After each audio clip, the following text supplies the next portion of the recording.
Assalamualaikum teman-teman. Seperti biasa sebelum mulai Mimin mendoakan semoga teman-teman semua selalu dalam keadaan sehat walafiat.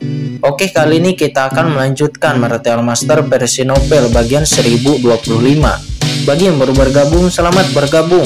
Dan bagi yang belum subscribe dulu lah agar Mimin tambah semangat lagi nih bikin videonya. Oke, kalau sudah kita langsung masuk ke isi ceritanya.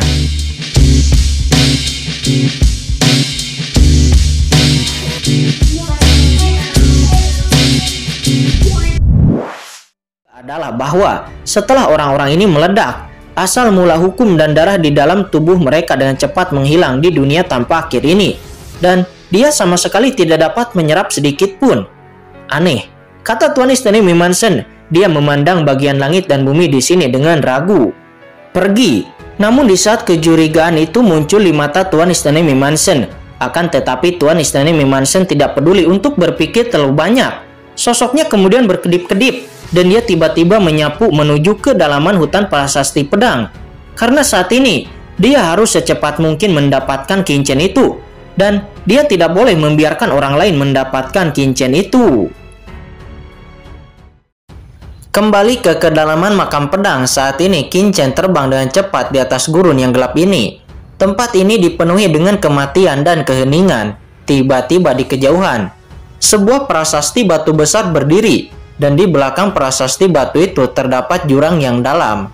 Saat ini kincen telah mencapai ujung makam pedang, dan di prasasti itu ada 4 karakter besar berdarah tertulis di atasnya.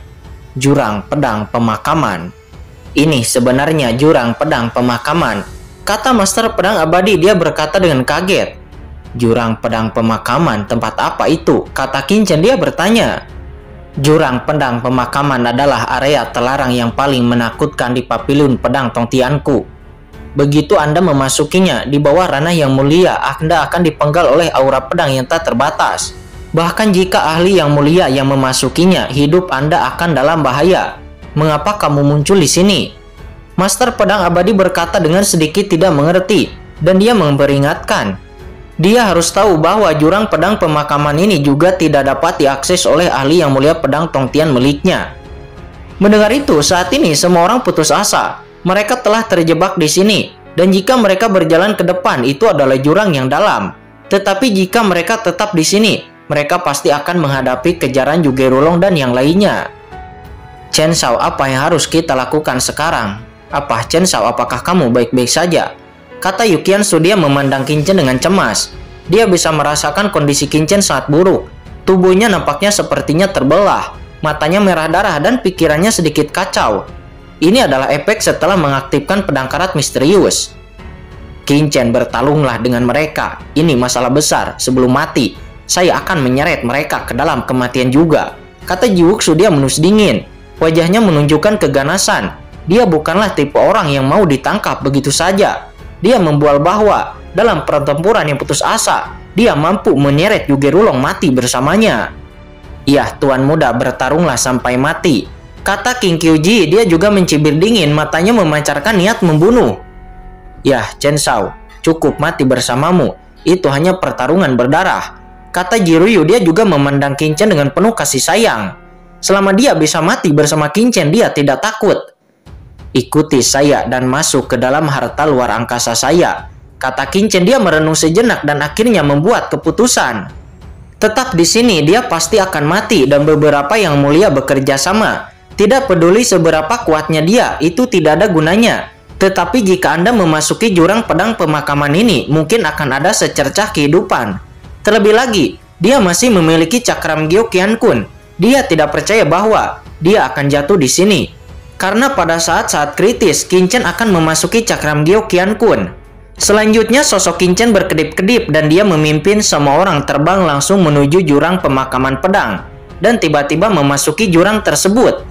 Di jurang ini, aura pedang gelap meresap. Aura pedang ini tidak menakutkan, tetapi saat kincen masuk, aura pedang yang tak terlihat menjadi semakin menakutkan. Salah satu dari aura pedang itu menyentuh kincen. Kincen segera terluka dan menumpahkan darah sedikit. Ini terlalu kuat. Meskipun itu hanya aura pedang kecil, tetapi itu mampu menyakiti kincen. Di jurang pemakaman pedang ini, lapisan kabut hitam pekat dipenuhi dengan keheningan yang mematikan. yang membuat jantung Qin Chen berdebar-debar dan suasana hatinya sangat berat. Saat Qin Chen semakin dalam, kabut hitam di jurang pemakaman pedang menjadi lebih padat, dan ada niat pedang yang menakutkan di dalam kabut. Tiba-tiba King Kyuji mendengus, dan dia terkena energi pedang ini. Lalu dia sangat malu dan muntah darah di tempat. "Kalian semua memasuki cakram Gyokian Kun-ku," teriak Qin Chen. Dia secara langsung mendesak cakram Gyokian Kun, dan kekuatan spasial tak terlihat menyelimuti semua orang. Tempat ini terlalu berbahaya. Itu hanya jejak aura pedang, tetapi itu sangat melukai semua orang. Jika Anda terus masuk lebih dalam, tidak ada yang punya cara untuk bertahan hidup. Pantas saja, jurang pemakaman pedang ini akan menjadi tempat terlarang bagi papilun pedang Tongtian. Ternyata itu sungguh menakutkan di sini. "Chen Shao, lalu kamu," kata Yukiansu. "Kamu masuk dulu, aku akan menyusul. Setelah kalian semua masuk, aku juga akan memasuki cakram Gyokian Kun," kata Qin Chen. Dia berkata dengan ekspresi yang cemas. Cepat, sudah terlambat, Yugerulong hampir tiba. Di atas jurang pemakaman pedang, muncullah sungai takdir yang bergejolak. Itu adalah kekuatan takdir Yugerulong. Oleh karena itu, semua orang tidak ragu-ragu lagi dan mereka membiarkan Qin Chen mengendalikan mereka. Dan mereka semua langsung masuk ke dalam cakram Gyokian Kun dan menghilang dari sana. Pada saat ini, ketika Qin Chen menggerakkan sosoknya, dan dia juga akan memasuki cakram Gyokian Kun, karena dia tahu betul bahwa waktunya sudah terlambat dan Yugerulong hampir tiba. Akan tetapi, ketika Qin Chen mengguncang sosoknya, dia menemukan bahwa dia masih berada di luar. "Chen Shao, cepat masuk," kata Yukiansu. Dia berkata dengan gugup. "Yah, Qin Chen, cepat masuk," kata Jiruyu. Dia juga berkata dengan khawatir. Mereka semua tahu bahwa Qin Chen memasuki cakram Gyokian Kun dan kemudian membiarkan cakram Gyokian Kun membawa mereka. "Sudah berakhir, saya tidak bisa masuk ke dalam cakram Gyokian Kun," kata Qin Chen. Dia berkata dengan tiba-tiba. Apa yang terjadi? Semua orang kaget. Bagaimana mungkin mereka bisa masuk ke dalam cakram Gyokian Kun, tetapi Qin Chen tidak bisa? "Saya juga tidak tahu situasinya, tapi saya benar-benar ingin memasuki cakram Gyokian Kun, tetapi saya tidak bisa. Ada energi di sini yang menghalangi ruang dan mencegah saya memasuki dunia kecil saya," kata Qin Chen. Dia berkata dengan wajah yang jelek, dan dia juga tidak tahu secara spesifiknya. Alasannya adalah Yukiansu dan yang lainnya bisa masuk, tetapi kenapa dia tidak bisa masuk? "Kalau begitu, cepat keluarkan kami," kata Yukiansu. Dia berkata dengan cemas. Dia lebih baik bertarung mati-matian di luar dengan Qin Chen daripada harus bersembunyi di dalam cakram Gyokian Kun. "Yah, Qin Chen, ayo keluarkan kita semua secepatnya," kata Jiwuksu. Dia juga berkata, "Karena Anda tidak dapat melarikan diri, maka dia siap bertarung sampai mati." Namun Qin Chen mengabaikannya dan tidak pernah menanggapi permintaan Yukiansu dan yang lainnya. "Chen Shao, apa yang kamu lakukan?" kata Yukiansu dengan ngeri. Dia memikirkan sebuah kemungkinan. "Semuanya, kalian tetap di dalam cakram Gyokian Kun. Apapun yang terjadi, jangan keluar," kata Qin Chen. Dan boom, pada saat ini di atas jurang pemakaman pedang, sungai takdir yang menakutkan naik dan melintas. "Apa? Tempat apa ini?" kata Yugerulong. Dia mengerutkan kening. Dia terbang di sepanjang sungai takdir dan muncul di atas jurang pedang pemakaman. Dia lalu menatap ke bawah. Dia terkejut dalam hatinya dan juga melihat Qin Chen sendirian. "Lari, kenapa kamu tidak lari? Di mana yang lainnya?" kata Yugerulong. Dia mengerutkan kening dan menatap Qin Chen. "Bisakah orang lain memasuki harta karun yang mulia?" Harta karun yang mulia ini adalah harta karun tertinggi. Setelah diaktifkan memang dapat diterima oleh seniman bela diri, tetapi ini adalah ruang tertutup dan tidak dapat bertahan selamanya. Namun dia sama sekali tidak peduli dengan orang lain, karena satu-satunya hal yang dia pedulikan adalah Qin Chen. Boom! Dia segera mengulurkan tangan besarnya dan langsung ingin meraih Qin Chen. Dan pada saat yang sama, King Sui, Guhua, dan yang lainnya juga bergegas. Melihat jurang pemakaman pedang ini, mereka semua terkejut. Dan saat ini, telapak tangan Yugerulong menyapu ke arah Qin Chen. Melihat itu, mata Qin Chen dingin. Untuk menghindarinya, dia langsung masuk ke kedalaman jurang makam pedang. Segera energi pedang yang tak terbatas meningkat dan luka yang tak terhitung jumlahnya langsung muncul di tubuh Qin Chen. Dan niat pedang yang mengerikan memenuhi tubuhnya. Qin Chen tiba-tiba mendengus dan separuh tubuhnya terbelah. Kabut itu mengandung kekuatan pemusnahan yang mengerikan untuk memusnahkan tubuh fisiknya. "Chen Shao." Di dalam cakram giok Qiankun, air mata Yu Qiansu dan Jiruyu mengalir dan mereka meraung kesakitan. Mereka melihat segala sesuatu di dunia luar dan hati mereka sangat sakit. Saat ini, kabut hitam yang tak terhitung jumlahnya terisi. Telapak tangan besar takdir Yugir Wulong dengan cepat menghilang di bawah kabut hitam itu. Dan kemudian tangan itu pecah berkeping-keping lalu menghilang. Apa? Semua orang kaget. Kabut hitam macam apa ini? Bahkan serangan yang mulia pun bisa dihilangkan. Saya ingin melihat kemana Anda bisa pergi, kata Yugir Wulong. Dia menus dingin. Wajahnya pucat, sosoknya seperti listrik, dan dia langsung terbang ke bawah. Yugir Wulong, hentikan, kata King Sui Guhua. Dia berteriak dan lalu terbang ke depan juga. Sementara Yang Mulia Ye Guang dia juga datang untuk menghentikannya. Dan pada saat yang sama dia berteriak kepada Qin Chen. Qin Chen, berhenti. Jangan masuk lebih dalam. Jika tidak, kamu akan mati. Mereka merasakan kengerian kabut hitam dan bahkan ahli Yang Mulia pun merasakan jantung mereka berdebar-debar. Sedangkan Qin Chen itu hanyalah tapair guru suci. Bagaimana dia bisa menolaknya? Hahaha. Apa menurutmu anak ini akan terus mencari kematian? Itu hanya rencana yang sia-sia, kata Yang Mulia Pancur Bintang. Dia mencibir. Dia segera jatuh dan dia melesat ke bawah. Segera kekuatan bintang-bintang tetap ada di sekelilingnya, menahan kabut hitam. Energi pedang yang tak terhitung jumlahnya jatuh padanya, langsung meledakkan cahaya bintang-bintangnya. Apalagi dia juga menembak untuk menangkap Qin Chen. Saat ini Qin Chen menggertakkan giginya. Dia tidak boleh ditangkap karena begitu dia jatuh ke tangan orang-orang ini, maka nasibnya akan tidak baik-baik saja. Oleh karena itu Qin Chen menggertakkan giginya dan dia menyapu dengan panik menuju dasar jurang pemakaman pedang. Seketika energi pedang yang tak terbatas menimpanya, menebasnya dengan bekas luka. Dia memacu tubuh kunonya, melonjak dengan kekuatan totem, melawan dengan keras, dan masuk jauh ke dalam jurang pemakaman pedang. Apa itu? Tiba-tiba Qin Chen sepertinya melihat jurang pedang pemakaman, dan sebuah gambar perlahan muncul. Darah arogan surgawi yang tak terhitung jumlahnya. Darah menodai langit berbintang alam semesta yang luas. Cahaya pedang menembus kegelapan, membawa mayat-mayat yang tidak diketahui. Saya tidak tahu apakah itu adalah perjalanan panjang atau tersesat dalam pertempuran. Gambar apa itu? Apakah ini ilusi? Mata Qin Chen membelalak. Aura pedang yang mengerikan hendak menembus tubuhnya. Darahnya kabur. Aura pedang mengalir ke tubuhnya dan organ dalamnya gemetar. Pada saat kritis, kanon pedang tanpa nama di tubuhnya berkembang dengan jejak kekuatan. Dan pedang tanpa nama di dalam hatinya juga bergetar, melepaskan jejak kekuatan, membuat tubuh fisiknya menjadi lebih lembut seolah-olah sedang menjaga sesuatu. Apakah itu pertempuran yang terjadi di papilun pedang Tongtian pada zaman kuno? Gumam Qin Chen. Bajingan kecil ini benar-benar bisa lari, kata Yang Mulia Pancur Bintang. Dia berkata dengan suara yang dingin, dan dia tidak menyangka bahwa Qin Chen benar-benar akan masuk jauh ke dalam jurang pemakaman pedang dan membuat wajahnya sangat jelek. Sementara saat ini di belakang sosok hitam melonjak. Sosok hitam itu memancarkan aura menakutkan, mengangkang dan turun langsung ke jurang makam pedang. Itu adalah Tuan Istana Yemi Mansion yang datang. Melihat semuanya di sini, Tuan Yemi Mansion itu langsung melangkah ke jurang pemakaman pedang. Satu lagi, siapa orang ini? Kata Yang Mulia Pancur Bintang. Dia merutkan kening dan memandang Tuan Istana Yemi Mansion karena dia tidak mengenal orang ini. Apakah itu? Kata Yang Mulia Ye Guang. Dia tiba-tiba mengerutkan kening. 5 ahli yang mulia. Mata Tuan Istana Yemi Mansion memadat dan pikirannya melintas dan dia membungkuk sedikit lalu berkata, Junior Yaomi, saya telah melihat 5 orang senior. Oh, apakah kamu penguasa Istana Yemi Mansion dari alam surga timur? Apa Anda telah menerobos ranah yang mulia?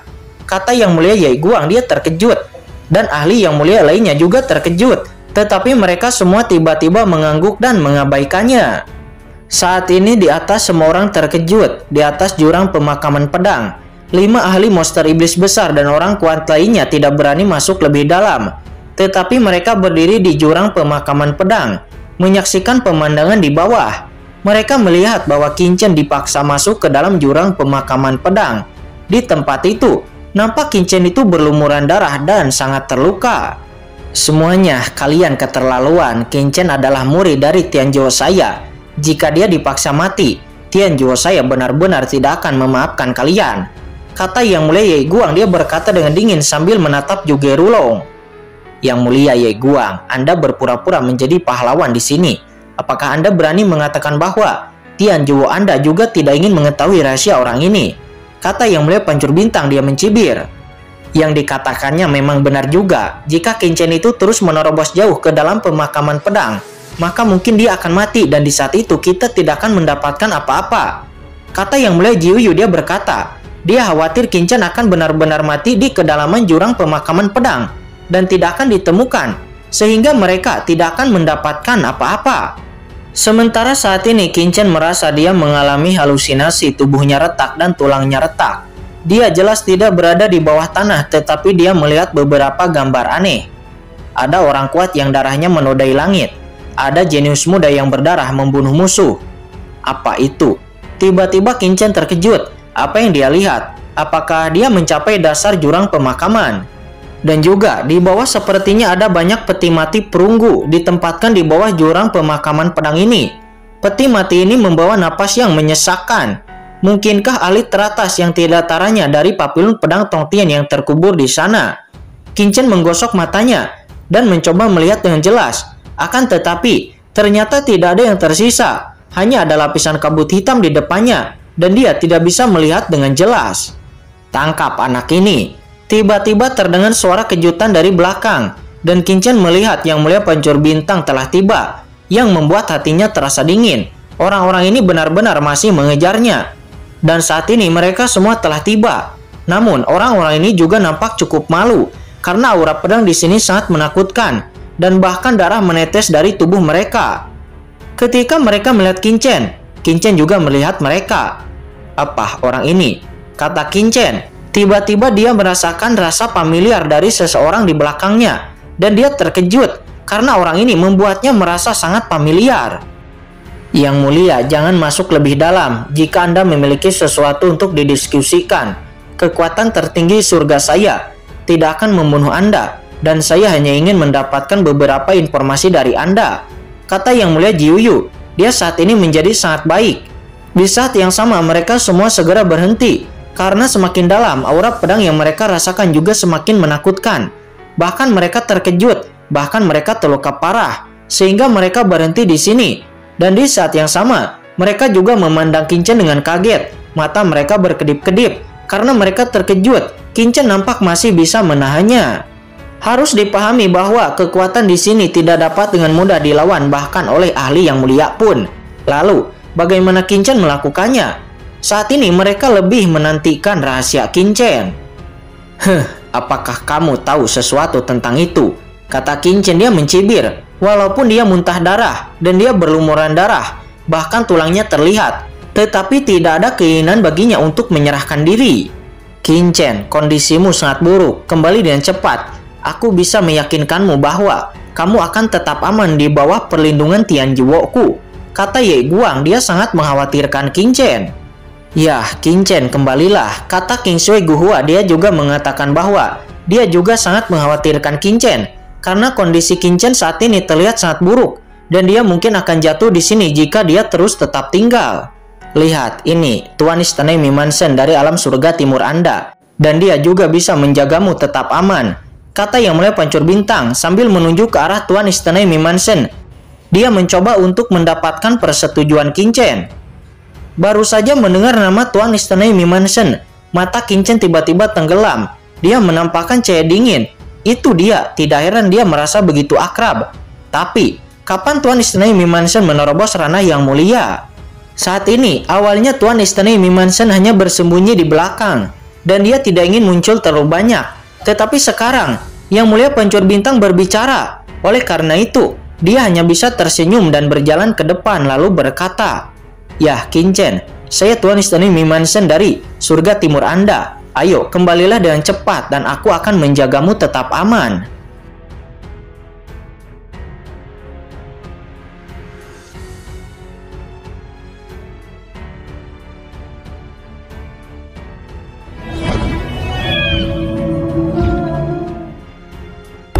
Oke guys, sudah dulu ya. Jangan lupa subrek biar lanjut terus ceritanya.